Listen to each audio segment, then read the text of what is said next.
এবার আমি আপনাদেরকে আল্লাহ পাকের দুটো সিফাতি নাম, দুটো গুণবাচক নাম আপনাদেরকে শিখিয়ে দেব। আপনারা এই দুটো গুণবাচক নাম বেশি বেশি করে পড়বেন। একটি হলো ইয়া হান্নান, আর একটি হলো ইয়া মান্নান। কেন?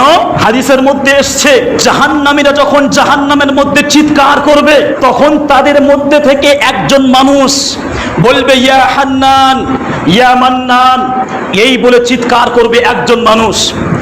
এই আওয়াজ যখন আল্লাহ পাকের কানে আসবে, তখন আল্লাহ পাক জিবরিলকে বলবেন, জিবরিল, আমার এই সিফাতি, আমার এই গুণবাচক নাম ধরে ডেকে, আমার পবিত্র নাম ধরে আমার কলিজাকে কাঁপিয়ে দিয়েছে, তুমি যাও জাহান্নামের মধ্যে চলে যাও। কে এই আমার পবিত্র নাম ধরে আমাকে ডাকছে, তাকে আমার কাছে নিয়ে এসো। ফারিস্তা জিবরিল চলে যাবেন, গিয়ে পুরো জাহান্নাম তল্লাশি করে খুঁজবেন, পুরো জাহান্নামে খুঁজে দেখবেন। জিবরিল শুধুমাত্র ইয়া হান্নান ইয়া মান্নান আওয়াজ শুনতে পাবেন কানে, কিন্তু কে ডাকছে তাকে দেখতে পাবেন না। খালি হাতে ফিরে এসছে আল্লাহর কাছে। আল্লাহ পাক বলছেন, কই নিয়ে আসুনি তাকে। তখন ফেরেশতা জিবরিল আলাইহিস সালাম বলছেন, ইয়া আল্লাহ, আমি কানে শুনতে পেয়েছি, কিন্তু কে বলছে আমি তাকে দেখতে পাইনি। আল্লাহ পাক বলছে, শোনো জিবরিল, ও আমার পবিত্র নাম ধরে ডেকেছে, ও কোথায় আছে আমি আল্লাহ জানি। চলে যাও একেবারে জাহান্নামের একেবারে অতল গভীরে, একেবারে নিচে চলে যাও, গিয়ে বিরাট একটা পাথর আছে, ওই পাথরের নিচে সে পড়ে আছে, ওখান থেকে নিয়ে এসো। ফারিস্তা জিবরিল চলে যাবেন, একেবারে নিচে গিয়ে দেখবেন বিরাট একটা পাথর, ওই পাথর উঁচু করে দেখবেন ও সেখানে উপুর হয়ে পড়ে আছে, আর বিরাট অজগর সাপ তাকে পেঁচিয়ে নিয়েছে, সাপ থেকে নিয়ে বিচ্ছু থেকে নিয়ে তাকে দংশন করছে, আর সে উপুর হয়ে পড়ে ইয়া হান্নান ইয়া মান্নান বলে চিৎকার করছে। ফেরেশতা জিবরিল আলাইহিস সালাম তার গায়ে হাত দিয়ে সব কিছুকে সরিয়ে দিয়ে তাকে জিজ্ঞেস করবেন, তুমি কি চাও?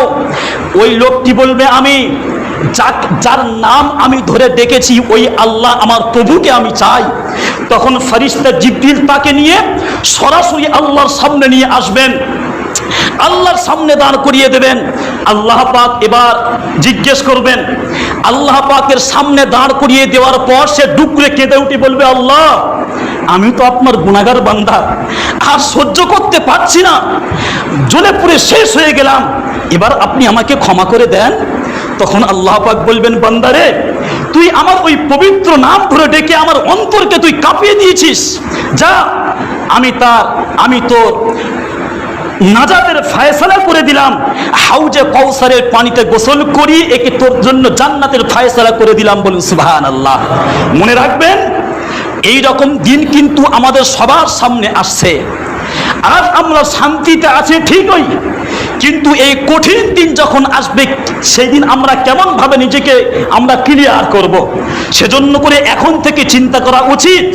আর একটি কথা মনে রাখবেন, আল্লাহ পাক আমাদেরকে ঈমানওয়ালা বানিয়েছেন। ঈমানওয়ালা হওয়া সত্ত্বেও এই যে তিনটে বদ অভ্যাসের কথা বলেছি, ঈমানওয়ালা হওয়া সত্ত্বেও এই তিনটে বদ অভ্যাস আমাদের অনেকের মধ্যে আছে কি নেই? মানুষের দোষ খুঁজে বেড়ায় এরকম মানুষ নেই? মানুষের সামনে অপমান করে এরকম মানুষ নেই? শুধু ইনকাম করে জমিয়ে গুছিয়ে রাখে, দান সদকা করে না এরকম মানুষ নেই? বহু আছে। তো আল্লাহ পাক আমাদেরকে ঈমানওয়ালা বানিয়েছেন, কিন্তু আমাদের মধ্যে এইরকম বদ অভ্যাস অনেকের মধ্যে আছে। ঈমানওয়ালা কেন জাহান্নামে যাবে? সূরা মুলকের মধ্যে এসেছে, যখন একটা গ্রুপকে জাহান্নামে নিক্ষেপ করা হবে, জাহান্নামের দরওয়ান তাদেরকে জিজ্ঞেস করবে, আরে তোমরা তো মুসলমান, তোমরা ইমানদার হিসাবে তোমাদেরকে নাজাত পাওয়ার তো কথা ছিল, তোমাদের কি কোরআন ছিল না? তোমাদের হাতে কি হাদিস ছিল না?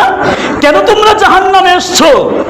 তখন তারা স্বীকার করে বলবে, ক্বালু বালা ক্বাদ জাআনা নাযীর, আমাদের কাছে সব এসেছে, জাহান্নামের ভয়ও দেখানো হয়েছে, কিন্তু আমরা সেগুলোকে অমান্য করেছিলাম। এজন্য করে আজ থেকে ওই তিনটে বদ অভ্যাসকে দূরে সরিয়ে দেন, যাতে করে ওই কঠিন দিন আমাদেরকে আফসোস করতে না হয়।